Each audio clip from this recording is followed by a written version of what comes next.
দেখুন পিঠেগুলো উপরে মুচমুচে আর ভিতর থেকে খুব সুন্দর তুলতুলে নরম হয়েছে।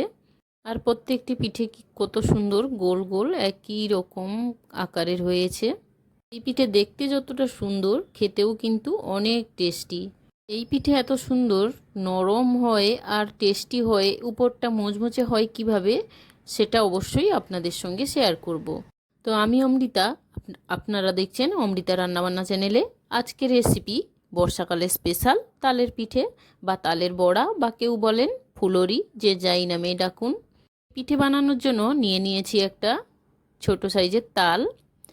তো এই তালটা হলেই আমার পিঠেটা হয়ে যাবে। আর তালের মধ্যে দেখেছেন গাটা ফাটা ফাটা কালো, আর গা ফাটা ফাটা হলেই তালটা বেশ মিষ্টি হয়।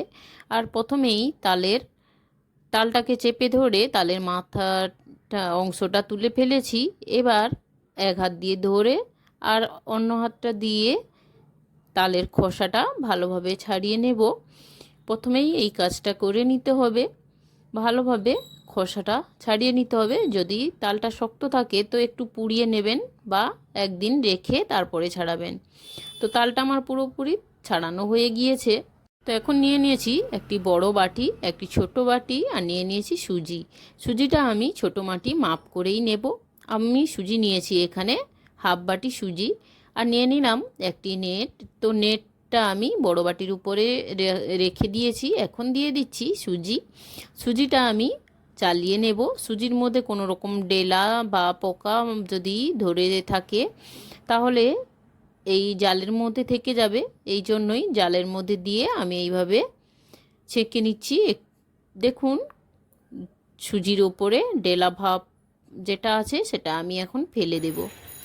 তো এখন পরিষ্কার ফ্রেশ সুজিটা নিয়েছি আর এই সুজির মধ্যে দিয়ে দেব জল দিয়ে আমি ভিজিয়ে রেখে দেব সুজিটাকে প্রায় 10 থেকে 15 মিনিটের জন্য। এখন সুজিটা আমি স্পুনের সাহায্যে ভালোভাবে জলটা যাতে চারিদিকটা সমানভাবে পেয়ে যায় সেটা ঘুরিয়ে এখন একটা প্লেট ঢাকিয়ে রেখে দিচ্ছি।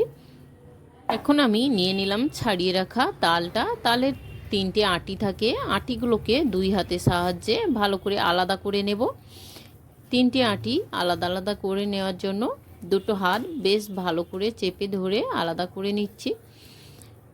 এখন তালটাকে আমি চেঁচে নেব। তালটা যে কোনো ঝুড়ির মধ্যেই চেঁচে নিতে পারেন বা গ্রেটার দিয়ে চেঁচে নিতে পারেন আপনাদের সুবিধার্থে। তো আমি পাকা তাল নিয়েছি, তালটা আমার বেশ মিষ্টি আছে। তালটাকে প্রথমেই আমি একটু জল দিয়ে ভালো করে হাত দিয়ে নরম করে নিচ্ছি। হাত দিয়ে এইভাবে একটু চটকে নিতে হবে। আর দেখুন তালের মধ্যে সব পালগুলো যাতে ভালো করে বেরোয় সেই জন্যই আমি ভালো করে হাত দিয়ে একটু ছিঁড়িয়ে ছিঁড়িয়ে নিচ্ছি যাতে নরম হয়ে যায়। এত শক্ত অবস্থায় তালটা পাল্প বেরোবে না, সেই জন্যই এরকম করে নিতে হবে। আমি ঠিক আঙুলের সাহায্যে যেমন করে করছি এমনিভাবে। আপনাদের তালটা যদি খুব নরম হয়ে থাকে তাহলে হয়তো জল লাগবে না, কিন্তু আমার একটু জল লাগলো। তো আমি প্রত্যেকটি তালকে সুন্দরভাবে চটকে নিয়েছি। এখন আমি রেখে দিচ্ছি একটি পাত্রে। এখন একটি থালা নিয়ে নিয়েছি, ওই থালার উপরে একটি ঝুড়ি রেখে দেব। আমি একটা ফাইবারের ঝুড়ি নিয়ে নিয়েছি, এর সাহায্যেই আমি পাল্পটা বের করব। আপনারা চাইলে কাঠের ঝুড়ি কিংবা বেতের ঝুড়িতে করে নিতে পারবেন এই কাজটা। আর এইরকম ছিদ্র থাকা চাই অবশ্যই, ছিদ্রের সাহায্যে পাল্পটা নিচে পড়ে যাবে। আর কি সুন্দর করে আমি করে নিয়েছি দেখুন। আর এইরকম ছিপটা যখন দেখতে পাবেন তখন আটিটা রেখে দেবেন। আর আমার এই ছিদ্রের সাহায্যে কি সুন্দরভাবে পাল্পটা বেরিয়ে গেছে আপনারা দেখে নিন। আর দুটো আটিও আমি এই পদ্ধতিতেই বের করে নিয়েছি। দেখুন সবগুলো আমার পাল্প বের করা হয়ে গিয়েছে। দেখুন এতটা পরিমাণ আমার হয়েছে। এখন আমি পুরো পাল্পটাকে ঝুড়ির থেকেও নিয়ে নিয়েছি। কত সুন্দর একটা কালারও হয়েছে। দেখুন তালটা আমার খুব মিষ্টি। তো এখন এই তালের জুসটাকে আমি একটা বাটিতে নিয়ে নেব। তার আগে দিয়ে দিয়েছি নেটের উপরেই ঢেলে দেব। তার কারণ তালের মধ্যে অনেক ছিবড়ে থেকে যায়, এই ছিবড়াগুলো অবশ্যই বের করে নিতে হবে। সেই জন্য নেটের উপরে পুরো তালের পাল্পটা আমি দিয়ে দিচ্ছি। পুরোটাই দিয়ে দিয়েছি। এখন হাতের সাহায্যে নেটটাকে কুচকুচ করে ধরে নেব। এখন আমি দুই হাতের সাহায্যে ভালো করে ধরে নিচ্ছি নেটটা। এইভাবেই কিন্তু ধরে নেবেন, যাতে করে কোনো দিক থেকে পাল্পটা না বেরিয়ে যায়। তো সুন্দর করে আমি ধরে নিয়ে এখন ডান হাতের সাহায্যে চেপে চেপে জুসটাকে বের করে নিচ্ছি। সুন্দর করে ধরে নিয়েছি, দেখুন কত সুন্দরভাবে বেরিয়ে যাচ্ছে। আর এখন দেখুন কত লোম বেরিয়েছে, মানে তালের মধ্যে ছিবড়েগুলো ছিল না, এইগুলো পেটে গেলেও ক্ষতিকর, আর মুখে পড়লে তো খেতে বাজেই লাগে। তো এখন ওই বাটি মাপ করে, যে বাটিতে আমি সুজি ভিজিয়ে রেখেছিলাম হাফ বাটি সুজি, তো ওই বাটি মাপ করেই আমি দিয়ে দেব 3 বাটি ময়দা। হাফ বাটি সুজি, 3 বাটি ময়দা, আর দিতে হবে 2 বাটি চিনি। আমি দিয়ে দিচ্ছি দেখুন 2 বাটি চিনি। চিনিটা অবশ্যই আপনাদের পরিমাণ মতন দেবেন। যদি মিষ্টি আরও বেশি খেতে চান তো বেশি দিতে পারেন, বা কম খেতে চাইলে কমও দিতে পারেন। তো আমি দিয়ে দিয়েছি 2 বাটি চিনি। এখন দিয়ে দিচ্ছি ওই ভিজিয়ে রাখা সুজিটা দেখুন জলে ফুলে কি সুন্দর নরম হয়ে গিয়েছে, আর ফুলে অনেকটা পরিমাণও হয়ে গিয়েছে। এখন আমি সুজিটা এর মধ্যেই দিয়ে দেব, পুরো সুজিটা ঢেলে দিচ্ছি, আর সুজিতে ভিজিয়ে রাখা জলটাও ওর মধ্যেই দিয়ে দেব, আর বাড়তি জল আমি দেব না। তো এখন দিয়ে দিচ্ছি লবণ পরিমাণ মতন। লবণটা দিলে টেস্ট ভালো হয়, লবণ না দিলে একটু টেস্টটা আমার মনে হয় কম হয়। তো সেই জন্য অবশ্যই আমরা সব খাবারেই লবণ দেই, তো দিয়ে দিলাম। আর এখন ভালো করে এটা মাখিয়ে নিতে হবে। খুব ভালো করে না মাখালে কোথাও লবণ থেকে যাবে, কোথাও চিনি থেকে যাবে, সেই কারণে খুব ভালোভাবে হাতের সাহায্যে মাখিয়ে নিতে হবে।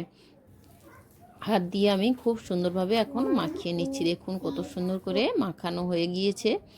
ঠিক এই রকম যখন আসবে তখন বুঝে নেবেন যে হয়ে গিয়েছে। হাত দিয়ে দেখে নেবেন।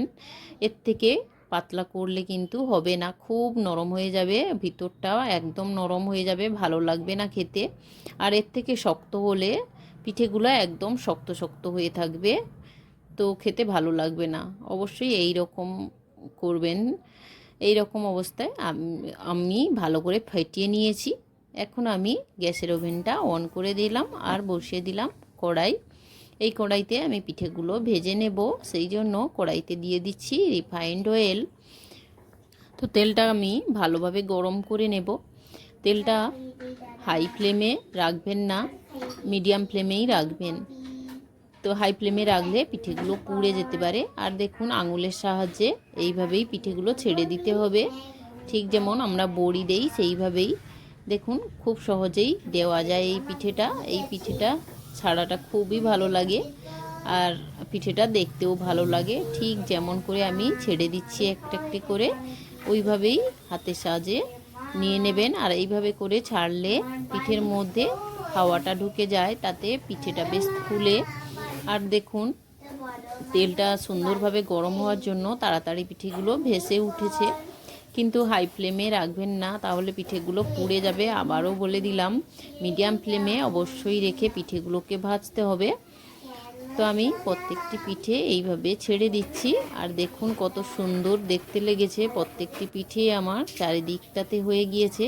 আর আমি 5 মিনিট পরেই আপনাদের দেখাচ্ছি। দেখুন কি সুন্দর পিঠেগুলো ভাজা ভাজা হয়ে গিয়েছে। আর পিঠের কড়াইয়ের মাঝখানে পিঠেগুলো বেশি লাল হয়ে গিয়েছে, কারণ এইগুলো প্রথমে দেওয়া হয়েছিল।